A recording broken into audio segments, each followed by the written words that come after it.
go ahead and call the Board of Mayor and Alderman work session to order. This is May the 28th, 2025. Asking for public comments. Seeing none, we'll move on to the approval of the minutes. This is for the April 3rd, 25 work session minutes. That's included in your package. Are there any corrections on these minutes? If not, we'll move on to, they will stand approved as presented. Then we'll move to our department reports, as we have no action requests. So we'll move to department reports. First up is Director Nathan Browning, Parks and Rec. Excuse me. Oh, you did ask me that. Just 1 second. Okay. We're going to go ahead and move a change in the agenda if everyone is okay with this. The library director, Megan Murr, is here, and she is going to present to the board, and this way to give her a chance to get back to the library as quickly as she can. I'm sorry. Thank you guys for making that accommodation.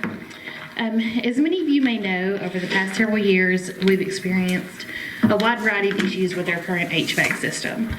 Excuse me. And since 2017, when the first reported incident happened with our HVAC system, we have had to close 25 times due to issues with our heating or our air conditioning. I sent some data over to you all that has all of our expenses that we have put into the unit trying to repair it. And since 2015, we've spent over $90,000 just trying to repair our unit. Excuse me. And our current unit is now about 16 years old. The average lifespan is anywhere from 15 to 20 years. So we are within that time frame. We've had many people come out and look at it, different engineers, and we're just kind of at a point to where we've been trying to kind of Band-Aid fix it, and we can't do that any longer. It's not financially prudent to keep pouring money into a system that's broken. Every time we fix it, it might last us a couple weeks, we might get a couple months, and then we're dishing out thousands of more dollars again. So our request from the city is to help us with that project. Excuse me. We did open a bid request for this, and at our April 21st board meeting, we opened 4 sealed bids, and they came in with a variety of pricing, and the lowest one was $153,045.40 to fully replace our current unit. So our request, which we've also made to the Lincoln County Commission, is to split that between the city and the county. And in my original letter to you all, I had the cost at $76,522.70. However, we have recently received a rather large donation. So now I'm coming to you today with that request lessened by $10,000 at $66,522.70. And I'm happy to answer any questions. Was the offset part of the Friends of the Library? Have you reached out to a third of that potentially with Friends? Yes, and I'm sure Mayor Hartman can kind of help answer questions here. The Friends do currently have a rather large donation, but that has been allocated specifically for our basement, unfortunately. So we don't have any wiggle room there. This $66,000 is the total cost that you need, or is this the half for the city? That's the half from the city, yes ma'am. And I will say I did attend the Lincoln County's budget meeting on Tuesday, and they did approve their half of this as well. We know that this is a rather large request. However, you know, we have to offer heating and air conditioning for our public. We've seen temperatures as high as 100 degrees in the building and as low as 30 before. So we understand this is the big ask, but it's very important. Megan, with the Friends of the Library, I know the basement is what that was for, but with that not working out on the bid as far as what they could do down there, have y'all talked to the family about maybe reallocating it for this? Yes, yeah, and they're very, very set on they want it for the basement itself. Can we direct this to this? It's also locked into a certificate deposit that doesn't mature for a couple more years. So there's no, unless we pay a penalty on that, there's no way you can get that. And with that donation we received, it was $20,000, so we're kind of splitting that between the city and county. So that would be what we were able to contribute to the project ourselves.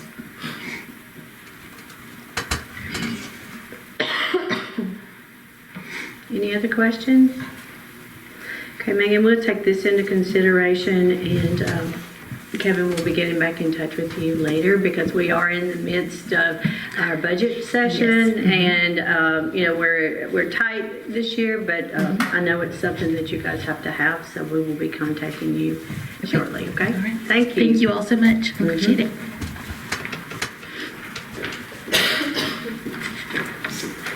Okay, now we'll switch back to Director Browning. Morning. Thank y'all for working around our schedule today. We're going to get out. Frankie is putting on a community fair. I'm going to try to get there and represent Parks and Recreation this morning with their invite, so we appreciate that. First on report would be our permit for Independence Day, the fireworks show on June 28th. We've been planning for this for about the past couple of weeks, so we'll just be asking for the official permit on that. I think we're just going to be closing maybe one lane and also having police presence there. Secondly, the permit for Junior Fishing Rodeo. I think originally on the request for the permit, it was June 14th, and we had to swap that to June the 7th. I think the police chief will be mentioning that during his report. So we're just having to move that from the 14th to the 7th, the first Saturday in June. Number 3, the Children's Memorial Garden at Stonebridge at the Greenway. We've been looking for something exciting, something that would draw attention to that area. The opportunity presented itself to where we were able to create a Children's Memorial Garden down there. The community's been great in support. It shouldn't cost us anything. We have the trees donated. The Higgins Funeral Home is donating an item to go down there for that. And the digging to plant the trees is being donated by Gene's Lawn Care. So we're hoping to get that up and running this week. We already have our first entry down there, and the family is so excited and very grateful that we're doing this. So just wanted to give you some information on that. Number 4, Tennessee Youth Employment Program, Ms. Locker. I talked to her the other day. We've been in contact. Last year, we were fortunate to have this before July 1st. This year, we are not. If they do receive the grant at all, it'll be after July 1st to go toward our lifeguards, their salaries. So we're still waiting to hear if we'll be able to utilize that in the 1st of July. And fifth, finally, our May events. We had our bingo this past Monday. Very special guest, Madam Mayor, was there to present, and I think the folks had a great time, so I appreciate you doing that. Next month, we'll have the police chief, Chief Jennings, out for that. Men of Virtue and Ladies of Virtue will be on the 20th of this month. The 16th is our homeschool PE, and we're looking for the pool to open on Memorial Day this year. And I do have an update real quick on the slide. I spoke with Corcat, and they seem very optimistic about having that installed before we start. They have really pushed and pushed to get this going. I've asked if they could remove the existing slide before, just so it'll speed up the process, and still waiting on an answer for that. They have to get with their engineers. But that is my report. Are there any questions? I think, Nathan, maybe you could offer the bingo calling out to the aldermen too, because it's very enlightening. If you mess up, they are quickly to tell They are all you over you. that. Yes. You are more than welcome to come. That's more than welcome right. to call. It is. But it's fun. Whenever you had to go for your meeting, it was my first experience calling, and it was very exciting. I'm going to buy you some new bingo balls. They're about this big, I got in trouble for one. and they're faded. So you hope it's an I or an N, and you're just calling numbers, but they'll tell you what column it goes. They will. So, but it was just a pleasure. They're wonderful people. Thank you very So, much. thank you. Appreciate it. Thank y'all. Thank you. Okay, we'll move into Public Works, Director Jack Williams. Good morning. Thank you, Mayor. Welcome back, Alderman Allen. Good to see you. Thank you. All right, I'm going to get right into it. So first of all, we're going to look at the field master. I think I talked with my committee with Alderman Alder. When I originally started this with the field master, my intent was to show that it was an obsolete thing we had, and it might be a good idea to do away with it. Well, as you can see, if you can follow kind of what I was trying to show there, it's actually a pretty good thing for the city. So you never know. So just kind of pleading the case of updating the system like it needs to be as part of my capital request for the new budget. It is good. It does make the city money, or it saves us money, as you can tell. But that being said, it is to a point to where the equipment we have is getting outdated. We're going to get to the point where we won't have support, software support. The hardware itself is going to be obsolete as of December 31st. The Vita root, it's actually it's a sensor that monitors the tank, and that's what gets us through with EPA. So that'll have to be replaced. So there are things that's going to have to be done to keep the system going, but I mean, after looking at it, probably a good thing that we should do. So I just want to let you guys look at that and have any other input from you. Thanks for putting that together. It's very helpful. Yeah. It was eye-opening. So yeah. But we'll keep it running, and the guys at the garage, they work magic with those tanks and pumps, so we'll keep things going as they are. But we do need to upgrade, so just want to throw that in there. As far as the report, I guess everybody can tell FPU started the work around the square on the water lines. I met with Clinton Gill this morning. They already ran into a couple of storm drain issues, but nothing major, nothing surprising, because there's a lot under those streets that we just don't even know. Can't find any documentation really showing the old layout of it, so they take it as we get it. Clint Gill's, he's working with them. He'll be on a shift with them all night long, each day, so he's our contact. But so far they're going to keep moving. They're going to keep working at night. He's estimated today, he said probably 4 to 5 weeks it's going to take around the square on the night shift. So there was an issue at first when they did some cutting. There was kind of a mess, but they have their sweeper in now, so they'll keep things cleaned up. And so if you get any calls about that, they're going to do a good job of cleaning up after themselves. So hopefully the next morning when everybody gets here, you see they were here, but everything's good to go. So that's the point. Yeah, and you mentioned that we don't have a mapping of the infrastructure in the square right now. Mm-hmm. Are they currently at least rough sketching what they find so that we know in the future, or? We can start to document things when they do find it, but there's no, Joseph. I've looked. There's no civil drawings or anything. There may have been at one time, but they're probably, you're talking about a system that's years and years. It's old, right. But a lot of it's still active. They did find one that's full of dirt and rock, so I'm assuming we just pretty well knew it was inactive. But a lot of these drains are still functioning. So getting the water out of here. Yeah, I just ask as we dig them up and we find the stuff. Maybe we do document it. Yes, we do. So yeah, we know in the future. Yeah, but that's what we're doing. And then we can locate and know what's there and what's So yeah.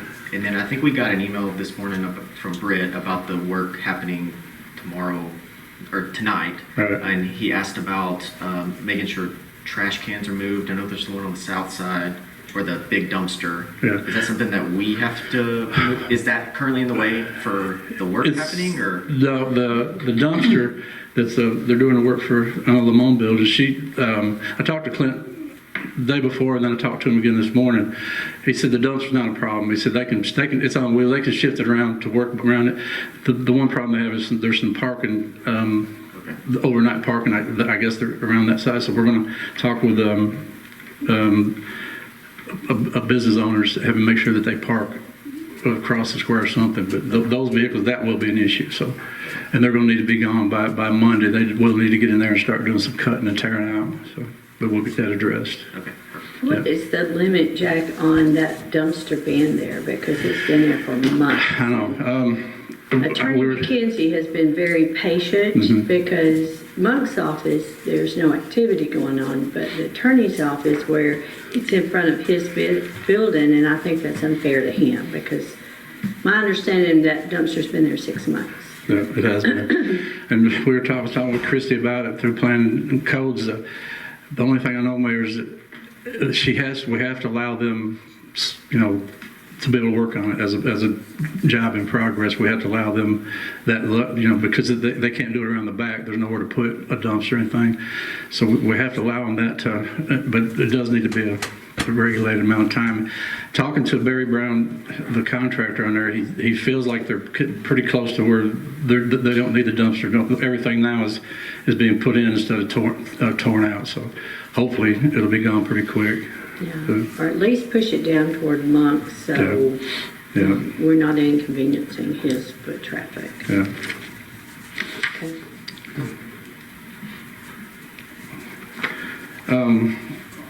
Also, we did get our paving bid that we've been wanting to do, that you guys have let us do. So we're going to get the blanket bid.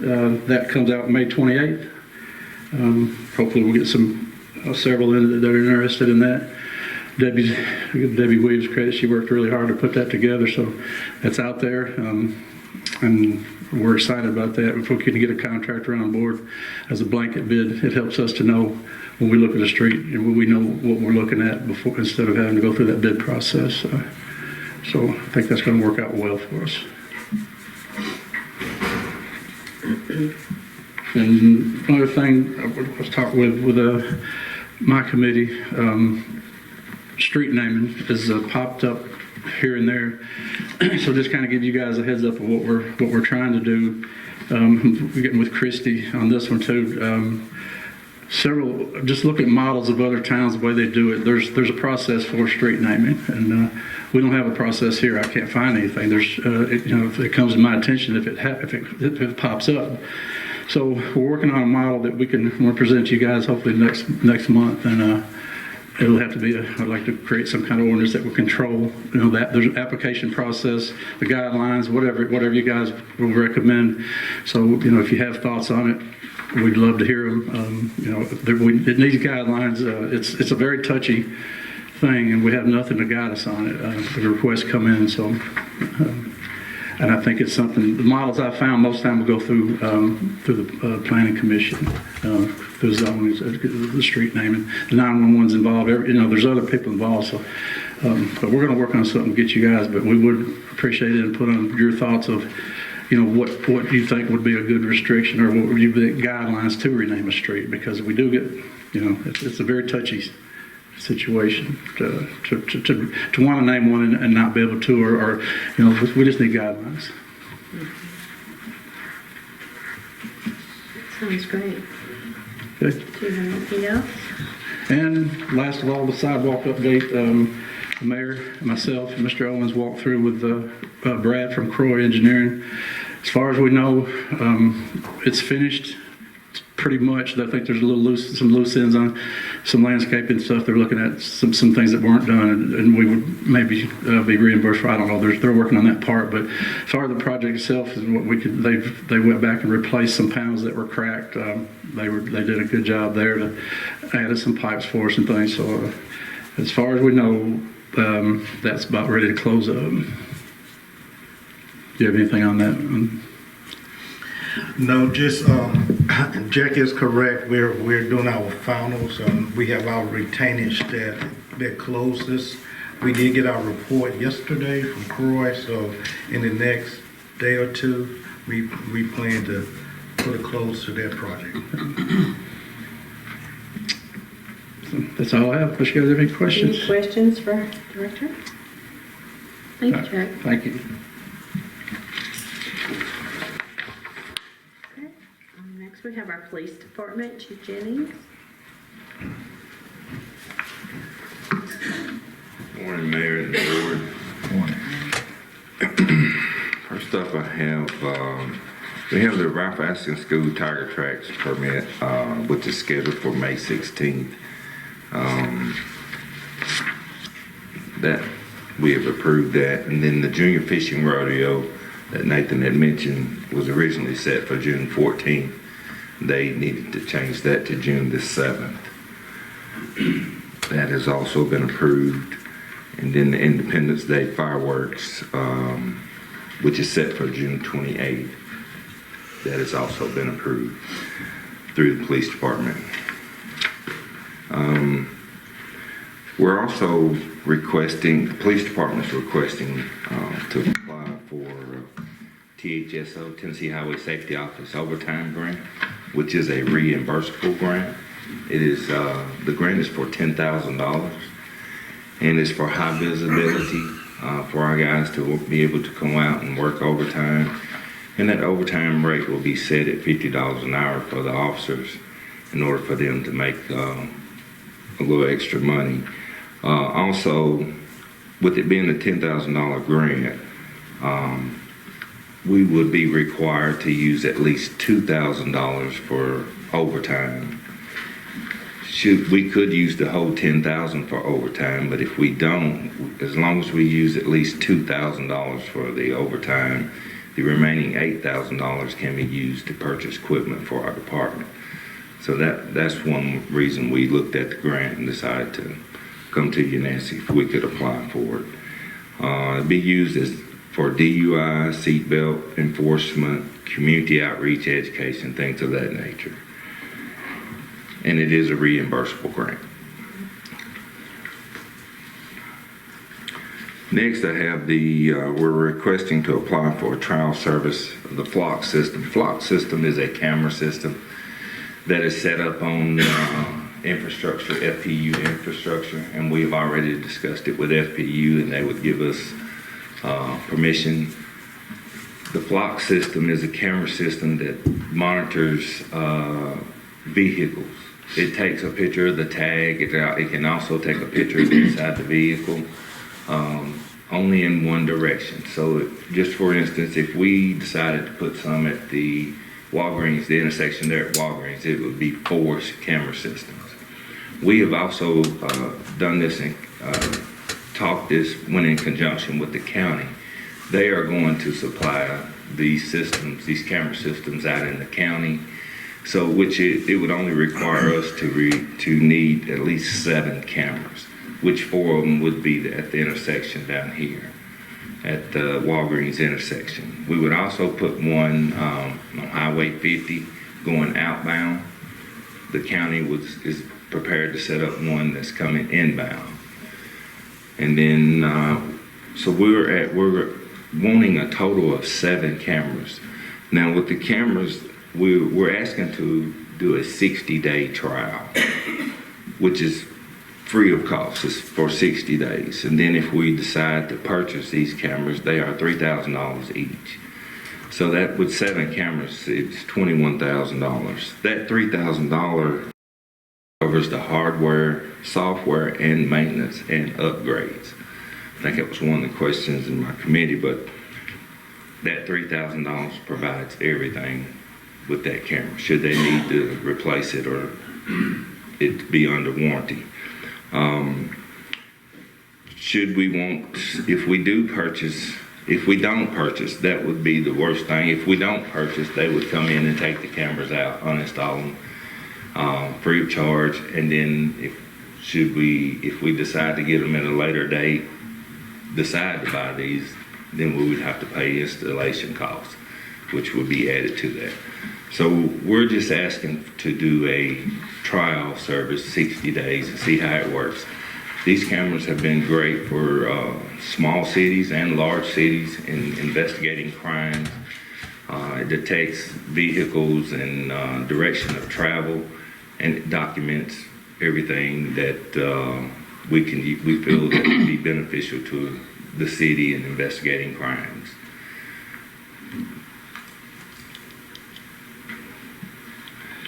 Police department update, there's really not much. Excuse me. The animal friendly, great. Yeah, I think Alderman's Yes, I have a question. Before you move on, do you have any money budgeted for any of the system at all in this year's budget?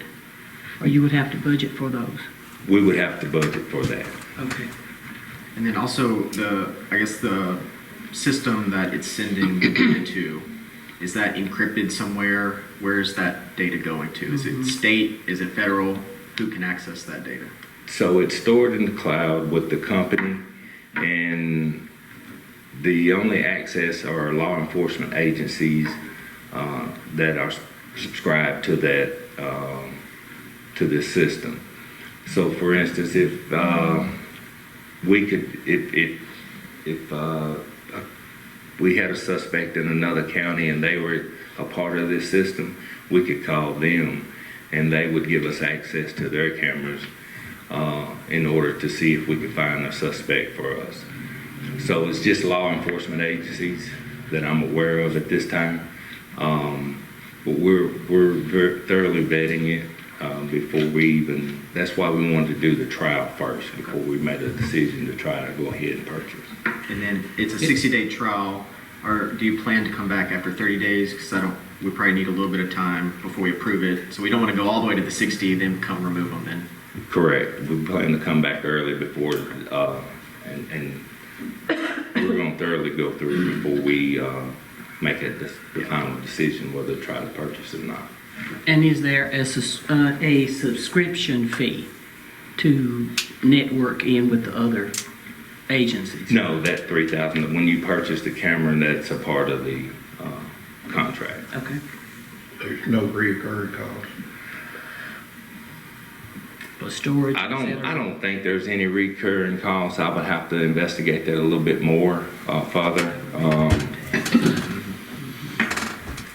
Yeah, before I say no, I need to investigate that. And I don't remember. In the county, have they already approved this through the commission? Are they definitely doing this, or is They are definitely doing this. I spoke with Chief John McDonald and Sheriff Todd Malone, and they are, I can't remember exactly how many cameras they're purchasing, but it has all inbound and outbound coverage for the whole county. okay? And so the 7 cameras that we're requesting would cover the other inside the city, in and outbound. Chief, this is just to apply at the moment. When will we know whether we actually can receive? Well, we need to, we would need to make a decision within 30 days, like Alderman said, Okay. before we want to give us a little time. Can we time this to where it might start due to budgeting and so that we could, if we're going to do this, it would begin after July 1 Yes, ma'am. for your trial period, because we don't want to it's go crunch and then we've got to get through budget, so Right. that would help. So the great point, and then we plan to do that as well, because when you put up although FPU gives us permission to use their poles, we still have to get approval through TDOT because it's a state right of way, and that takes time. So it's not going to happen right away. So that's going to take time. So that's what's going to be the hold up. That's good. Okay, so how quickly do we need the request to apply? I guess is what I'm. Well, we need to. You need to know now. We need to know now Yeah. to get started. Okay. Mhm. All right. Okay. All right. So any other questions from the board? Okay, we'll move that on to Tuesday. All right. Police department update. We're one patrolman position short and 1 lieutenant's position short. We're currently almost full, and I'm really proud of the guys. They're working hard and taking care of business, doing what they need to do. And that's my report. Yeah, I think we missed one. Oh, yes. The animal. I apologize. The animal control. And I do it. Okay. But yeah, this is from the Tennessee Department of Agriculture. It's a $5,000 grant that is available each year for nonprofits or municipal or county operated shelters. If this grant would allow up to $5,000 for spay and neutering process, which would also help save in our budget if granted. So we're asking the board for permission to apply for the grant, which is application is due on May 16th. When will we know if we got it? I think, Laura, do you know, but normally July, is it July? I believe it's June? So about 30 days or so. Any questions on this? Okay, we'll move that forward. Anything else, Chief? That's it, it's my report. Thank you. Thank you. Moving to the fire department, Chief Bergman. Good morning, Mayor and Alderman. First up on the agenda is a oath of office for Scott Rozelle. He's been an employee with us for a little bit, and it's time to get him sworn in. Next thing on the agenda is a resolution for the USDA loan for the new tower truck. During the Police and Fire Committee, Mr. Vance Hamilton from USDA come down and spoke to us and told us our steps leading to our new purchase of the fire truck. He also gave us some good information that had some questions when y'all had on budgeting on far as percentages. So he did give us the information that it's locked in at 3.5%. So we have that, and I provided everything that he gave to us to try to get pushed into this resolution. It's in your packet. Along with, after meeting with Mr. Owens and Miss Debbie and Loretta, we come together to realize that, you know, we have new aldermen that hasn't seen the process of what we've done and what we started from where we are today. So we're in the middle of getting all the resolutions that we've already passed, all the information to put it in a packet for y'all to look at. I've also attached the contract that was signed in February, I hope I'm not mistaken when I say that, but in February, that when we actually signed for the truck, and it shows all the details and all the fine print that goes along with that truck. This resolution is just pretty much saying, hey, we're using USDA for the loan. There will be another resolution coming along that tells all the fine details as far as it's for the bond. It will have the percentage. If this board decides to pay a monthly payment or a yearly payment, it will be in that resolution as well. And it will probably have a closing date on that. We also sent some information to Attorney Hill to look over for us, make sure everything is what it needs to be, and some questions that we had. Alderman Faulkner asked the question, how much would it cost if we decided to cancel this? Did you look into that and see? I mean, it's a minimum of 10% of the purchase price. Yeah, and it kind of depends on where they are in the process. And from what I gathered, there was some question about whether we might even be further into the process, yes, that it could be 20 or more. Right. And I haven't asked that question because I really didn't think it was an option at the moment. But if this board feels like I need to ask that question, I can. The next step would be submitting of drawings. So I'm not 100% clear if when we sat down to get the spec of the fire truck, there was some drawings going on, but I really feel like that is more set in stone drawings that they're talking about. So I still feel like we're in that 10%, but I'm not 100%. Another question was asked, what is the cost of, what would we get for our current truck if we sold it? Brindley Mountain, I reached out to them and they're doing some research. They did tell me that it's going to be real hard to tell you what it's going to be worth in 3 years. He said, because that value is going to go down tremendously. So I said, well, can you give me today's market to give us an idea?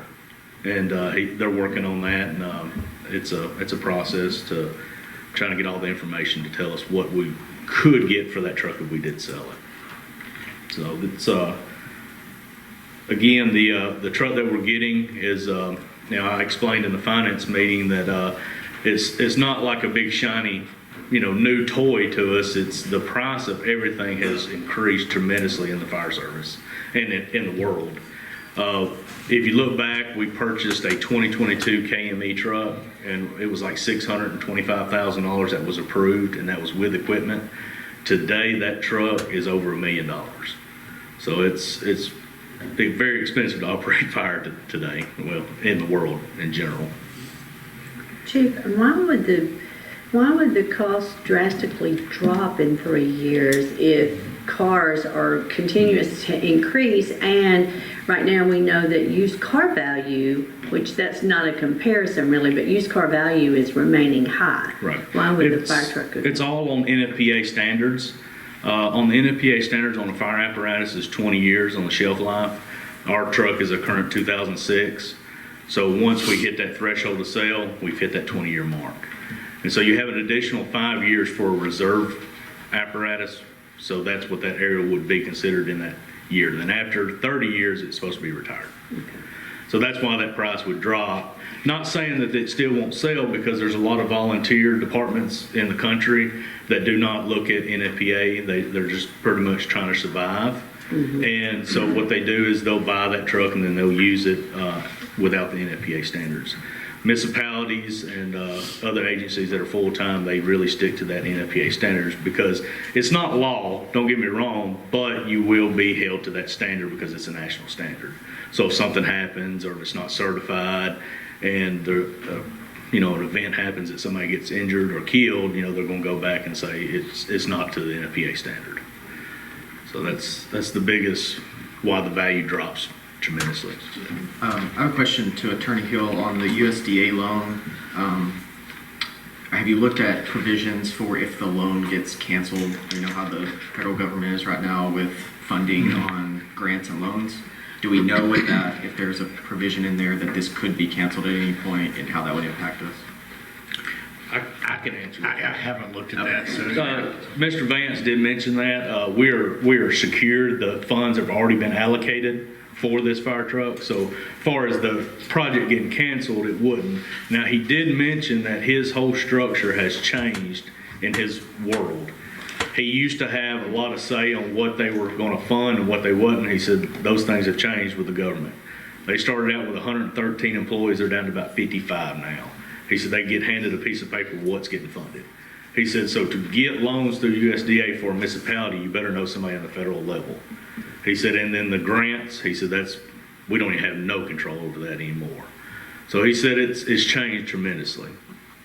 I don't have accurate information. I'm just going by probably education. Mr. Owens asked if the question was asked, could we push it back a year? I feel like with the truck manufacturing, we probably had to go with a different pricing because it would fall out of what we locked in.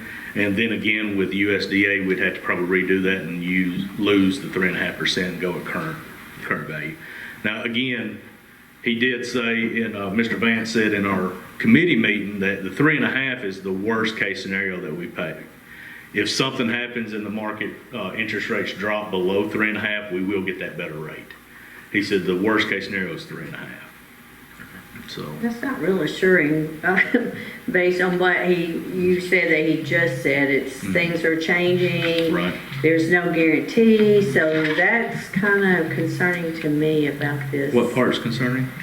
Well, if we've signed up, or we're signing up for a 3.5%, but they've cut the program, so it's concerning to me. Can they call that at any time or go back on that? I mean, No, not we've with got- you. The paper that you signed that locks us in at 3.5. So we had the documentation, and it's in y'all's packet that I think it was 2024 when we signed that. So that insures us on that amount, and then this resolution will also insure that too. And again, the funds are already allocated. So if the funds wasn't allocated, I would be with you as well, saying we don't know if this thing's going to get cut, or reallocated to something else. But luckily, Mr. Vance said that the funds are already there.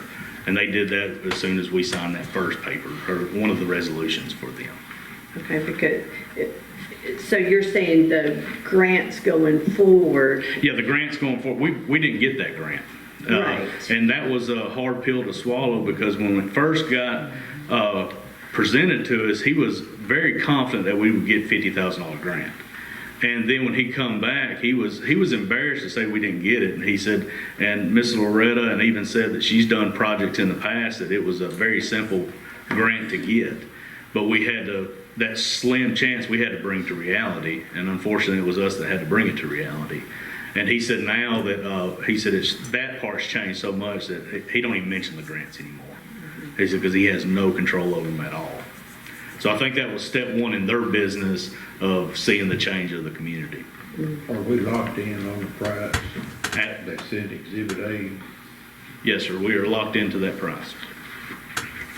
It would be nice to know what we would lose if we had to back out. That question that you could ask him. I can ask him. How much would it cost Yes. to leave that land there? And Although we wouldn't want to, but there's a slim chance we may have to. right. And again, going with Attorney Hill, what he says, how I read it is the minimum is 10%. You know, I just hate for y'all to cancel it and not knowing we'd be in the 20%. Because we'd be getting close to $500,000. Yeah, or even if they can show us a schedule of like at what these dates and what percentage we would be liable for. Sure. And I think it goes all the way up to 30%. And then there's another clause under there, if something happens, they would sell the truck and then we would still be liable for what funds did not get, captured. But I think that's closer to when it's almost manufactured and done. And it was a 15-year loan, right? It is a Now 15-year instead of loan. 20. Yeah. Originally, he quoted 20. He did quote 20. He did. And those were rough days when all that stuff was going. But luckily, with the resolutions that we already passed, everything is set for the future for us. The resolutions that we're trying to pass now are pretty much the steps to get the loan process going, and money's already allocated. It's just now the paperwork to get the money to where it's going. And then the next one will be the bond that we have to issue to secure the loan. And he didn't really mention what time frame that would be. It'd probably be closer to the time of delivery, I would assume. Which it's our 4-year build, so now we've got 1 year down in July. I think is when it was actually ordered. So we're probably closer to 25%. I haven't sat down usually, and that's why I said I don't know the answer, because when we were buying the truck, he said that we have trips to go up to Wisconsin to make sure that we like what we're saying on paper. But then again, when we sat down in front of him, we had to tell him what the city needed in a fire truck. And so he was circling things and he was drawing things, writing things down, and he would ask, all right, what kind of equipment are you going to put on this fire truck? Let's put this here, let's put this here. And he'd, figure in the money on saying, hey, yeah, you need an additional box up on the tower to hold a saw. Do you want a ladder up on that tower? Because we'd have to, figure in the brackets and figure in the ladder and all that stuff. I'm not too sure that's drawings or not. So I need to ask that question, and I can ask that. We are in budget session, and we're going to have to make some tough decisions coming up in the next few weeks, and so that would be a good thing for us to know, because that would help us with that. So the other question that was brought up in finance, and we were needing some clarification on it. Alderman Alder mentioned that we might want to use the interest that we're pulling off the bonds, but we was unsure if you meant one of the CDs or all 3 of the CDs. I'd like to do it off all 3. That's how how my intention was on doing those CDs in the first place. I mean, I know it's just going into general fund, I'm sure, but with what we've got going on with the fire truck, I think we've got to have the fire truck. I mean, we've got to have fire protection for our city and our industries, and I don't see pulling out on this and losing $230,000. So for me, that's not an option. So I'd love to see the interest off those CDs be allocated for the fire truck as well. And another thing we discussed in that, pulling off that is, as a committee, y'all are putting money back each year. If we put that on the principal of it, right now it's $204,000 is the payment a year. We put that on the principal and the amount we loan, of course, it will drop that tremendously. And if this board decides, from the recommendation of Alderman Alder, that would be even another additional, because I think, Loretta, what was it, about $50,000 a year in interest on those CDs? On one, roughly? 52,000. So, I mean, that's The current, what our current bid is, it would be about 35,000. So, I mean, that's still a big chunk that you would add to that in the 3-year period. And I say 3 years because we already went that 1 year. So if the board decides that, to me, that's a great idea. I know there's more to it than just saying, hey, we want to allocate that money, but I think it would help drive that monthly payment or yearly payment down tremendously. And Jeff, remind me, sorry, are those CDs at a fixed rate, or are we a variable rate on those CDs? They're all fixed rate, yeah. And the next thing is, I think we have a question. Oh, I'm sorry. Vice Mayor. For Johnny, can you look at subsection 5A on the purchase agreement and sort of explain that to me, because I get a little lost with all that legal talk here. You talking about this page?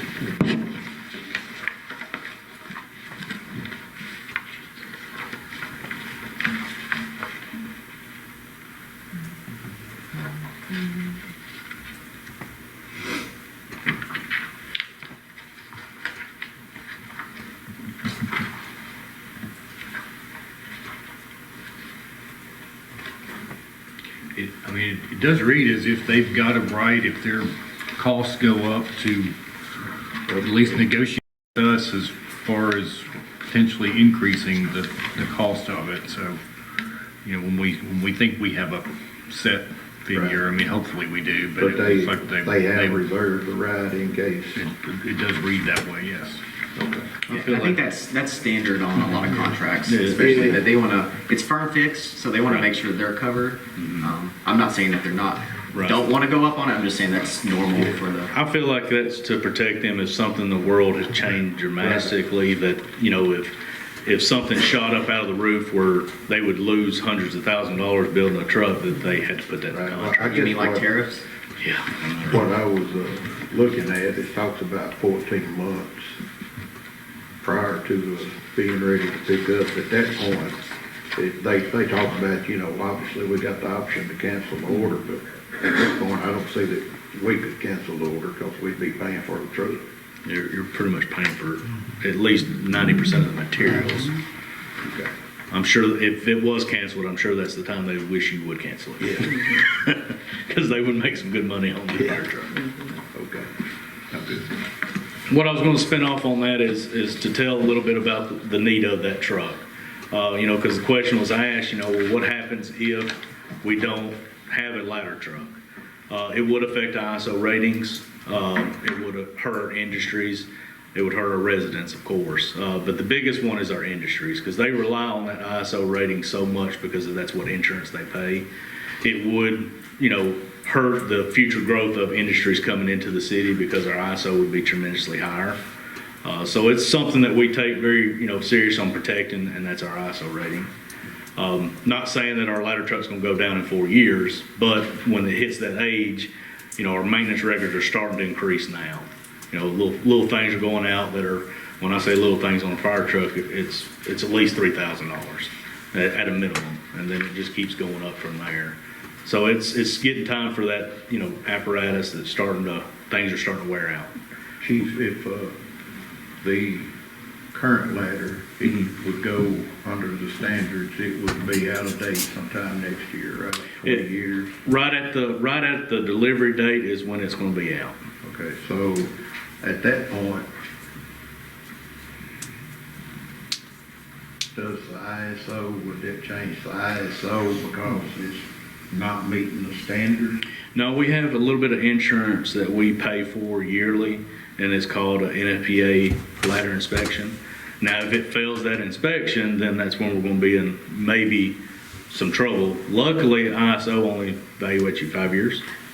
So, we would be in that window, and we have been successful. We might have to fix something or put some money into the ladder to get it to pass. Like this year's is coming up after July. I elected to go to the next budget cycle.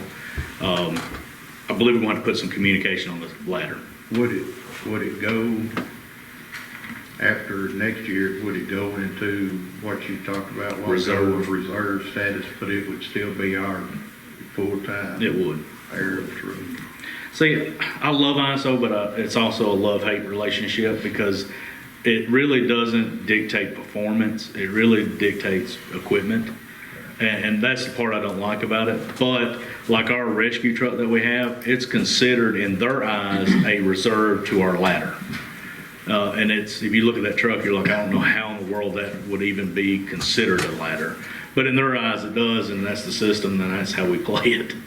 So I feel like even that 4 year we're right there on the edge of the need of the truck. Okay. And I think we're going to be still good with our certifications that we get every year, certifying that ladder for safety use. And by standard, it's only supposed to be done every 5 years, but I feel like, each time we do it, we have to put a little bit of money into it. I'm afraid to see if I waited 5 years to do that inspection, how big that bill would be. So again, it's like a $1,200 test, and it reinsures that ladder is good. So I feel like every year doing that test is worth the money. I want to say on that CD money too, that was just on 1 million that we figured the other day to 35. So you're looking at about 70 or more, depending on what rate we get with that. So that would be double. That 35 was just that $1 million that was coming due right now. Yeah, that was the question, because I thought you meant all three. And when I mentioned it in our meeting, Ms. Loretta said, I think he only meant one CD. And I said, well, we'll get clarification on that, and then let the board decide if that's what they want to do in y'all's budget. Okay, any other questions or any other things you have? The only thing I have is my report. We did have one turn in resignation. She got a job closer to home, which I can respect that. We'll be going back through some of our interviews that we've already had and trying to make an offer to a firefighter, see if they want to come work for the city. Her last day is May the 12th, so it's coming up. Wish her well, wish her everything, hope she has a good journey in her life.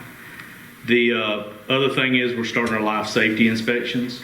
It's going to be probably another month or so, but I wanted to give a heads up so all the business owners know that firefighters going to be present, coming in looking for the life safety things. The other thing, the department's running very well, very smooth, and I'm proud for that. That's my Any other report. questions for Chief? Thank you. Debbie. I'll move to Planning and Codes Director Christy Gentry. Thank you, Mayor. Good morning, Board. The first item that we had came out of our committee meeting. They wanted to move the entertainment district discussion to work session, have a general discussion. The draft that's on the iPads was submitted to Mr. Owens by Alderman Keenan as an example or something maybe to start the framework to put something together for Fayetteville. I know Mr. Owens and Attorney Gill have also been doing some research and looking at different communities and maybe past experiences that they've had with other communities. I don't know if the easiest thing, if Mr. Owens wants to do, is get everyone to submit recommendations or questions via email or have a general discussion here. But that was just moved forward from our committee. Yeah, I think we pushed it on to Right. just to hear everybody's opinions as an information only. And then to take it back to the committee to Yeah. decipher some more. So I think we want to hear, or at least from our committee, we want to hear some input from the other aldermen before we go back to our committee and discuss it more. And one of the main reasons is to let the public know that this is an issue that's on the table right now, because I don't think that they had any input or weren't informed or in any way that this is an item that's coming down the pike. So it's important for public awareness as well. Yeah, so I think this came out of strategic planning, and I think we got a lot of favorability out of the aldermen. So I think the basis here was from Alderman Keenan, but that doesn't mean that's what we have to go by. But I think the board should probably determine what the boundaries are, really, and then timing of when that entertainment district would be active. So we'd love to hear input from other board members. I'm all for the entertainment district. I think that it will help drive our downtown and maybe hopefully help draw some new businesses in. The boundaries, I'm a little concerned because on the north side of Block Off Square, we have all the churches. So, There's no provisions in this proposal right, and for I any don't of know, that. does the city have something in ordinance about alcohol? I know as far as like a business. Yes. But, We do beer permits. There's restrictions on how far Right. they need to be from religious establishments. So, I mean, I'm not sure that they're gonna be selling it right there next to the church. But, obviously, based on the time suggested in the ordinance, there shouldn't be any problem as far as interfering with the church service on Sunday or Wednesday. I believe the dates that was outlined was Thursday through Sunday. I would like to know, and that would be a question, I know this is just a rough draft, why we don't have Monday, Tuesday, and Wednesday in there also. I know a lot of our businesses, especially our restaurants around the square, are closed on Mondays, so that may be part of the reason, but I think if we were to draw some new business, restaurant type businesses around the square, I'd like to see people be able to take advantage of the entertainment district. So, from what I have understood, and Attorney Hill, you could help us on this, if the churches are located in your downtown district, which is a business district, the alcohol jurisdiction does not apply. Is that correct, Johnny? If I'm following your question, if I'm not, stop me. There are restrictions in our ordinances about where liquor stores can be located, and they have to be a certain distance from churches. And of course, we currently have a cap on liquor stores anyhow. So, but I don't think we have any kind of distance requirement. The county has a distance requirement. We don't have a distance requirement for just selling, as far as a restaurant or a convenience store or something from a church that I'm aware of. Yeah. And I didn't see anything. I know those, you know, you get into those ordinances and they can be very confusing, whether you're talking about beer or whether you're talking about liquor or whether you're talking about selling liquor or package stores and things like that. So,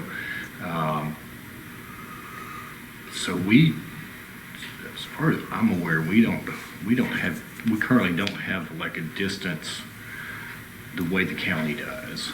And basically the way the county system works is they only enforce their distance, I think, if somebody comes in and that lives within that distance and objects to a permit being granted. It's not just a per se, I think, but that's my understanding of how our current system works, if that's responsive to your question. That's correctly what I was talking about, because like a lot of towns, Nashville, bigger towns, Nashville, Huntsville, you have the churches downtown, but you also have your businesses to where they can, you know, carry on, Columbia, different things like that. And I think this is kind of my understanding from what I got, this is just my understanding from what I got from the committee, it's, you know, this, we're opening it up to bring in more tourism, to bring more people to the stores at night, because, you know, while Fayetteville's a lot better with the nighttime, right now there's, you know, a need for this. And so I think that's what it's trying to open up. It's not trying to hurt the churches in any way. It's just business practice, so, and enhance our tourism, so. Yeah, I think the main thing that I would like to hear from other board members is boundaries, the boundaries of the district, and times. I heard from Alderman Bradford, or Vice Mayor Bradford, Monday through Friday. Do you guys have any thoughts on timing or boundaries? I haven't really. I'm for the district as well, but I have not thought about times or that. Yeah. I think maybe part of the churches maybe cut it off going north there at maybe Edison Street, because once you get past That's what Edison. That's the suggestion. Is that what it is? The suggestion is Edison, Market on the south side. On the east side, it would be Main Avenue, and then on the west side, Yeah, he's. Lincoln Street. Yeah, Do we he's have just- any information on the sources of the proposal? is this modeled from area similar to ours, Shelbyville, That's good. Winchester? My understanding, the proposal that you have is something that Alderman Keenan wrote up based on just experience, just something to put things out there. But also just to say, since we have started this, what I have done, I have pulled and researched how Decatur, I know Alderman Faulkner mentioned Decatur, and I sort of followed them as they went through the process. And also I pulled up Birmingham. Birmingham had a professional to do theirs about 12 years ago. So I did not lead that, but I do still have some of the notes from that. So I pulled those up as an example. Last week I was at Tennessee City Managers Association and had a small conversation about that, and they gave me some samples of those that were working well.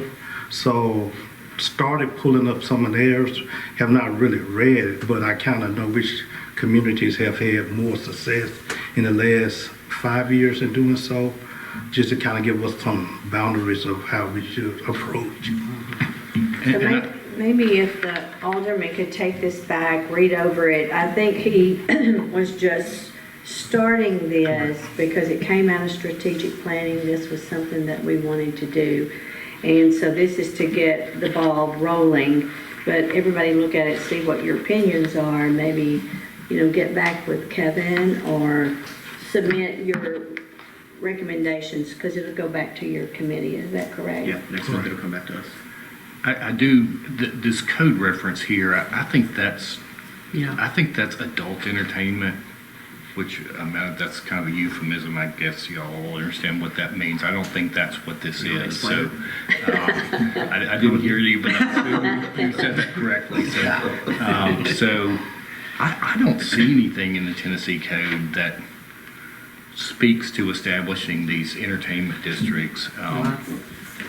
As I was telling the committee, I mean, the only thing I've seen in the code that talks about entertainment districts has to do with driving golf carts. So it doesn't say anything about establishing. I have spoken to since the committee meeting, I did speak to the Shelbyville city attorney because I had understood that they were working on this or had instituted this, and she told me that they had put it on the back burner, so they have not. They really haven't gotten this done. So, but I definitely can look for other cities that have done something like this to see what they've done in the way of legislation. So. Definitely check maybe Columbia. We'll put entertainment and arts district, so they're sort of combined in their language. And I had a question about the event permits have always come before the board, but on this, who would do these permits? It says 7 days prior.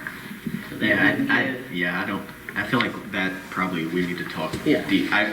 When I read this, I was like, when I first came to our committee, I was like, oh wow, someone's already done all this work, but we had no input. But this is simply a straw man that we get to ask whatever we want. It's not something that, I think we will get to have input on what those permits would be for those Fees, et cetera. fees. Mhm. Yeah. I think it'd be very important to get the lawyer to look at it Yeah. in more depth as well. And I would think probably because it deals with some alcohol and music, that they would probably need to be like any other special event permit and go through the police department. I don't Are you know why saying you to would get have a you're saying permit. to get the ability to the businesses to let alcohol out of their business? Well, it don't talk so strictly about where it's talking about the permits being pulled for an event. Oh, okay. In here, Yeah, I feel like maybe that shouldn't be in this. No, I ordinance. don't feel like think that should so be in our either. special events. Yeah. But maybe if they're gonna have live music outside, that would become an event. That would be a Yeah. potential, yeah. I think that would still go forward. I think is that currently how we do. If anybody wants to do music outside, it has to be an event permit. Yeah. And because they had to go through the noise Yeah. ordinance and all of that. Yeah, I think we would want to keep all that. And that's Yeah, take that out. And it doesn't mean it has to be all alcohol or everybody is Right. just out in the streets drinking and going crazy. It's just, But if it you- allows if you're in the nighttime. streets, them boys back there in the woods gonna get you. Exactly. So this just kind of opens it up for more nighttime entertainment, to where it's not people calling in, it's loud, it's, as long as it's at a normal thing. Yeah, so. and I think also in this ordinance, I think it had some times that the music could go. I won't see the entertainment district, but at the same time, we got to be thinking about the people that live a block or two off the square and Right. also the churches. I agree. And we do also have some apartments and Airbnbs and things too, Right. that would be directly in the district. Okay, so if everyone will just look over that, maybe get your suggestions either to the committee members or to Kevin, and we'll move forward with that. Or even completely disregard this draft and Yes. just send what your thoughts are, because it seems like we don't want to focus on this draft. I think we really want to focus on what everybody wants it to be, not. Yeah. Can we ask for May 16th for comments? That will give us a chance. I think your committee meets on the 29th, and that will give us a chance to kind of dissect what is submitted. Okay, that's fine. May the 16th, okay. Mr. Trent? I just have a couple of things. I'd already mentioned this in Planning Commission and to my committee, but when Jill attended the TBOA conference in April, unfortunately she found out that she can't take her certification test on the 2018 codes that we're currently under, because we're actually fixing to have to adopt new codes next year. That was already planned, but we was hoping to get her certified under our current codes, but ICC is no longer allowing testing on the 18 codes, so we will be moving to the 2024 ICC codes tentatively next July, but we went ahead and ordered the code books. We've received 10 of the 15 items already, and as soon as she gets back, she will begin studying those code books so that we can get her certified. And then we will be working with Jack and Chief Bergman to get our ordinances drafted and get everything. Some of the books that we're lacking won't be delivered until December. One of them is the property maintenance code. So this will affect Garrett as well with his certification test. But our plan is to get them in, get her certified under the codes, get our ordinances written, and then July of 26 would be when we would go live with the 2024 codes. Now, if a permit is already pulled, it would follow the 2018. It would not be any interruption to any building project or anything. Any permit pulled after the adoption is when the 2024 codes would be kicking in, and we wouldn't have to go to the next code cycle. This would get us to like 2030, 2031, something like that. We have to stay within 7 years to be compliant, and that also affects our ISO rating as well. One thing that we did get in this time that's going to be really helpful to our department, required to have hard copies, but the two main books we use is the International Building Code and the International Residential Code.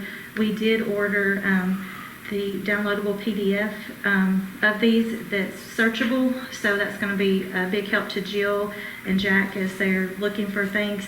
Davey actually did that also with the fire code, so that's something that's going to help us as we move forward with these. We will, of course, be going through the ordinance process. We will, there's certain appendices and stuff that we will have to choose whether to adopt or to leave out. And of course, look at all state regulations and everything. So it's going to be a very long process, but the good thing is we will already be prepared. We were already going to order code books next budget, but we found money in this budget cycle, so we already have those ordered. So I'll keep you updated as we go through the next year with that process. I do want to thank Jack for filling in the last couple of weeks during Jill's vacation and her absence. We cannot wait for her to return next Tuesday. She has a lot of work waiting on her, but we've done a lot too to help her with that. And I've reached out, but we still haven't heard any further information on the home grant. I didn't expect that we would, because they had already told us it would be a little bit, but I am trying to stay updated on that to see when we will get that information. And that's my report. One thing I do want this committee to work on is abandoned vehicles. The city really has a problem with that. We're working on that. We're working on an updated fee scale that Vice Mayor Bradford has asked us for. There's several ordinances. We'll be working with Attorney Hill and Mr. Owens. We do have a lot on the radar between vacations and Jill's absence for the conference. We've started some groundwork on it, but it is going to take, we want to have something good to present to the committee when we get there.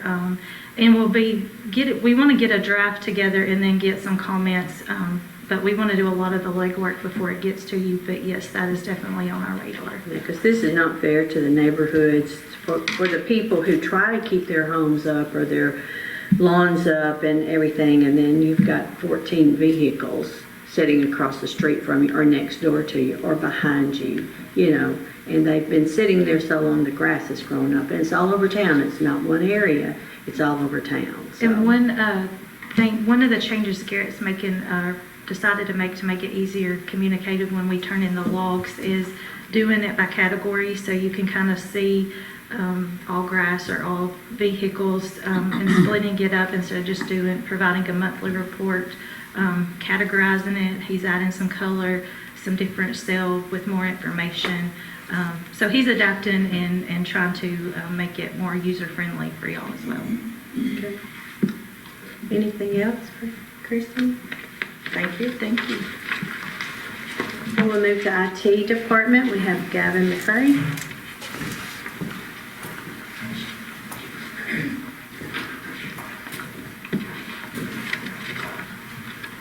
Good morning, everyone. Good morning. To start off this update, we set up a backup system on our Synology server that we have here. It is a redundancy for our three main servers, which would be the police department server, our domain controller, as well as our local government server. Our Veeam license was renewed, so we'll have another year of that. The new printer was installed for the detectives through RJ Young, so we set up contract through them. And it was set up on the server at the police department, so that's all fully operational now. The camera footage from the police department cameras were set up to be saved to their Synology, so that it'll have a lot more storage as compared to it just being saved locally on that computer. Panasonic laptops that the police department got as demos for inside the patrol vehicles have been set up fully with SIM cards, so they'll have their own data to go off of.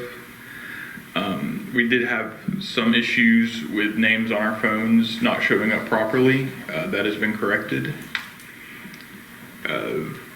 New laptops have been set up for the detectives at the police department. Their old ones were just running too slow, didn't have enough storage on them, so we've upgraded them. Those are in place now. TVs at the police department had a small issue through Spectrum. We contacted Spectrum and they got that corrected within that week, so everything's back normal in that department, or for the TVs, I mean. We did have an IT class Friday the 23rd, and we just went over basic troubleshooting, basic computer maintenance and care. I think that went well. And the camera in the police department garage has been replaced with one of our old ones here, so it's back up and operational now, so they can see. I believe all of their cameras are up and going again. Unless there's any questions, that's all I have. Questions? Thank you, Gavin. Then we'll turn to the finance department, Director Garner.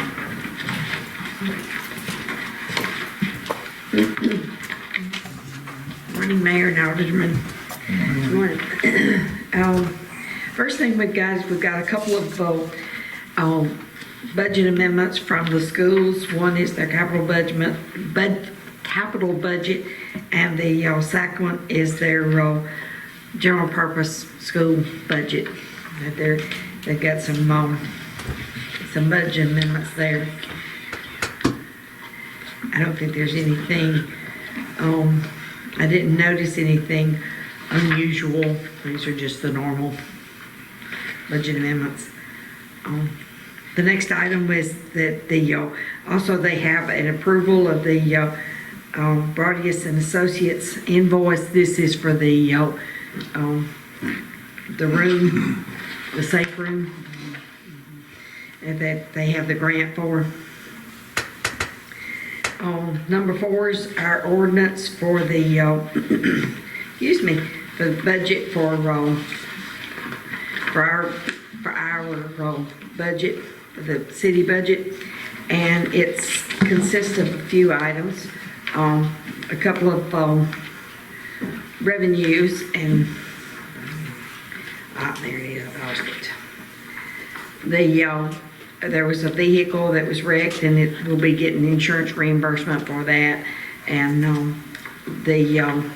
also there was a item carrying forward from prior year of a traffic light damage that we will be getting insurance reimbursement for that as well.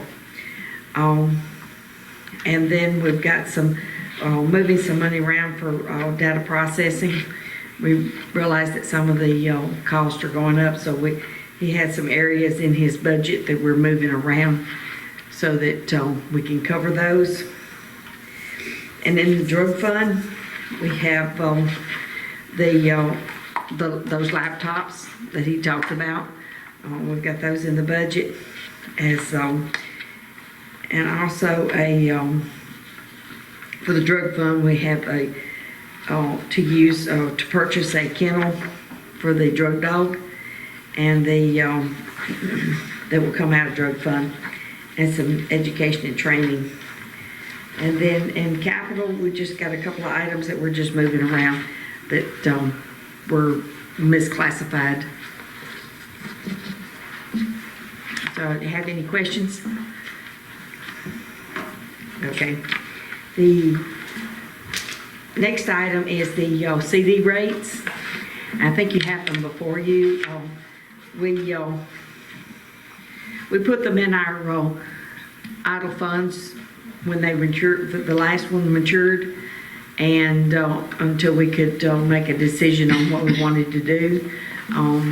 That rate was at 2.02%. We called around and got rates this time, and the best rate was at First Commerce at 3.5%. I think that was the recommendation of the Finance Committee, was to move that forward, and that would also lock that rate in for a year, because this was a year CD. Any questions? Loretta, there were some, or maybe one, a higher rate CD, but it was a variable rate. So Right. This is a fixed rate. That is a fixed rate, and that would lock it in. Okay. Yes, that's correct. The next is ordinance 2025-10 for compensation for the BZA committee.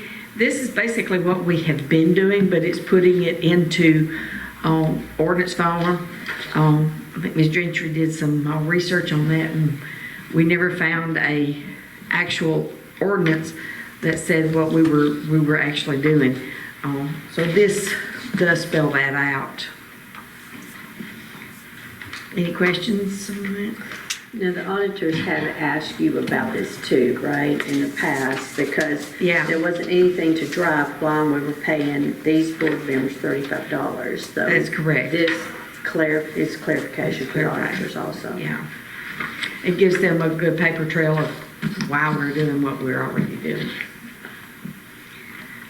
Any more questions? Next was the library request. So I think you heard from Ms. Murr on that. Is there any other discussion on that?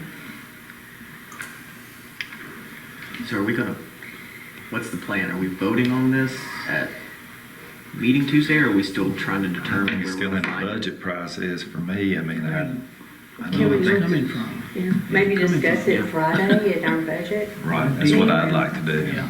Okay, So I'm good let's with that. discuss it there, and then, do we need to move it forward in case, I think it'd be fine, yeah. okay, let's just move it forward, and then we'll discuss it on Friday, and then go from there.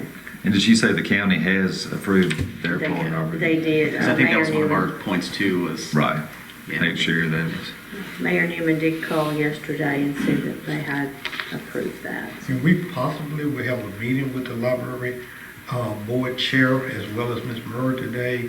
There's a couple questions. As a matter of fact, when will we have to make that payment? Could it go into the new fiscal year? Could it be spread a little bit? So we even have a couple concerns as well. Because we, as a board, we just found out about this. I mean, we've known, and I did go back, and Friends of the Library did pay a third of one of the repair bills on the HVAC. This is back for several months ago, and but we just found out about this bidding and this expense. So, we need to have a good discussion on this, and I think Friday would be a good chance. Okay. I'll put that on the agenda for Friday. Then, our finance, the last thing I've got is our finance update. Of course, as you know, this HVAC in this building has been giving us issues. And, we did have some money in the budget, but, we found out that would just be to replace the heating portion. And it'll be an additional $50,000 to be able to fix the air conditioning as well. So that unfortunately is something we'll have to attack. But as you know, all of our HVAC systems are getting aged, and they're getting to the point where we're going to have to start looking at replacing some of these units throughout the city. And the local option sales tax in April that was received in April for March was $283,202. This was a 3.1 decrease over March of last year. The state share sales tax that we received in April for February was $65,905, and that was a 2.7% decrease over this time last year. The occupancy tax received for April for the month of March was $13,715, and this was a 4.2% decrease over March of last year. That is my report. You have any questions? Any questions? Thank you. All right, we're moving to administration. Mr. Kevin Owens. Good morning, Mayor and Board. My report starts at, we had our strategic planning session on March 22nd, which I thought went quite well. We need to do an official approval of that strategic plan. MTS has submitted a report back, and we will be looking at that as far as our 7 priorities that was adopted. And so I'm asking for that to be taken to the board. In my second item for request, our procedure has been to assign board members to different committees. We need to officially do that and adopt that through the minutes, so I'm asking for that to be taken to the board on Tuesday as well. As far as my report, the mayor and I and Nathan and Jack met with Cap Blunt on Monday, and we are in the process of renewing the 3-year plan, which ends in July of 2025.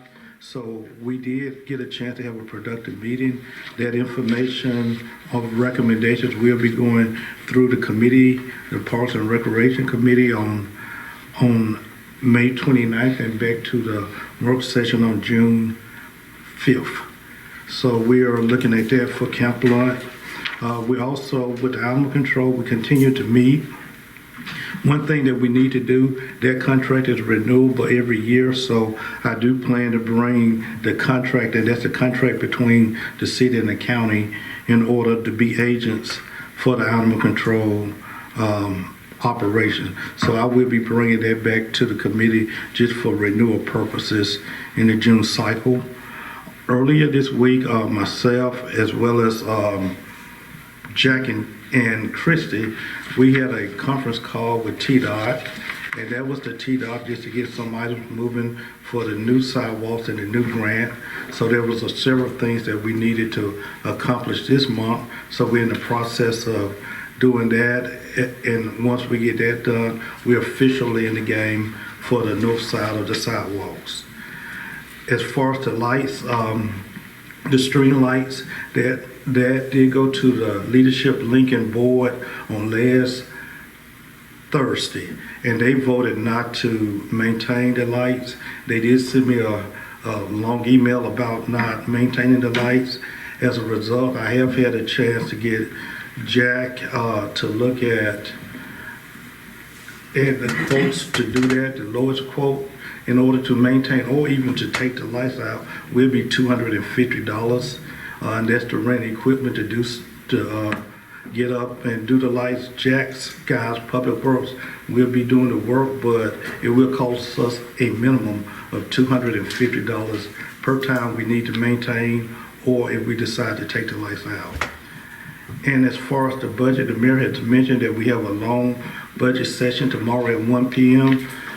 We have had a chance to work with the departments over the last week since we met last Tuesday to kind of get some of the kinks out as much as we can. So we will be presenting that to you all. We're glad that many of you all will be participating in lunch tomorrow because it's going to be a long meeting, so eat well. And if you have any questions before then, let us know. And that concludes my report, unless there's any questions. I do have one question. Yes, ma'am. On board appointments that you're bringing to the meeting Tuesday night, what will we be discussing? Oh, so that's the process. If you remember, whenever we swear board members in, they go through the committee process to see, and everybody has to vote. So that would be an official vote for meeting minutes. So Mrs. Allen will be appointed her committee assignments. Okay. And for clarity to the board, I think everyone has done a fabulous job where you are and the committees you serve on. Everyone seems to be happy and comfortable. And I will be recommending Tuesday night that Alderman Allen serve on the committees that the former alderman served on, and I think Alderman Allen has served on those committees before and seemed to do a good job there. That would be Parks and Recs, Police and Fire, and Library Board. Okay. But I will need this board to vote on that on Tuesday night, so. And this for minutes, just like we did early November when the new board took place. We went around and assigned each person to committee, so this for minutes. And one other board appointment we need to take to the main meeting is the IDB oversight has a city pick coming up this time, and we are recommending Mr. Neil Golden for that pick. Just to give a quick bio for anybody that doesn't know him, born and raised here in Lincoln County, graduated from the University of Tennessee with a degree in agriculture. He took a job in land management after graduating, but a phone call from his old friend Pat Marsh got him in the trucking business. Neil worked for Mason-Dixon Trucking, then went on to Goggin Trucking, where he retired as Vice President of Sales and Marketing. We just feel with his business experience, he'll be an asset to the IDB, and that's going to be our pick that we're bringing forward to the meeting. Anything else from the board? If not, this meeting is adjourned. Thank you.